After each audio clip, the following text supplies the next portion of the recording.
அனைவருக்கும் இனிய மாலை வணக்கம். நான் உங்கள் பாஸ்கர் மேக்ஸ் யூடியூப் சேனல். இங்கே பாருங்கள், HFL சிம்ல இப்போ டிஎம்பி சமீபத்தில் கேட்ட கேள்வி. ஒரு பால்கார முறையை 57 லிட்டர், 129 லிட்டர், 177 லிட்டர் தூய்மையான பால் மற்றும் பால் கொண்ட 3 குடுவைகளை வைத்துள்ளார். அவற்றில் இருந்து ஒரே அளவிலான கிண்ணத்தின் மூலம் சரியாக பாலை அளந்து வெவ்வேறு எண்ணிக்கையில் வெளியேற்றிய பிறகு அவற்றினுடைய அக்குடுவைகளில் ஒரே அளவிலான பால் மீதம் உள்ளது. அப்போ அந்த மீதி சமமாக உள்ளது. மீதி சமம் அப்படின்னு வந்தாலே இந்த HFL என்ன பண்ணணும்னா, இதை மாற்றி டிஃப்ரென்ஸ் எடுக்கணும் சார். இங்கே பாருங்கள், மூணுத்தையும் மாற்றி டிஃப்ரென்ஸ் எடுத்தால் 3 வேல்யூ கிடைக்குது. ஓகேவா? இந்த மூணுத்துக்கும் HF எடுத்தால் முடிஞ்சு போச்சுங்க. என்ன வரும் அப்படின்னா 72, 120, 48. இந்த மூணுத்துக்கும் HF எடுங்க. முதல்ல என்ன எடுக்கலாம் அப்படின்னு கேட்டிங்கன்னா 4ஆல் எடுக்கலாம். ஓகேவா?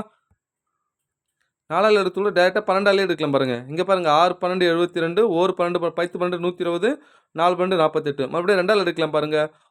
3 2 6. இங்கே பாருங்கள், 3 2 6, I 2 10, 2 2 4. வேறு எதுவும் எடுக்க முடியல இல்லையா? இப்போ 12 2 24 தான் சார் சரியான ஆன்சர். ஓகேவா? வாழ்த்துக்கள். தேங்க்யூ.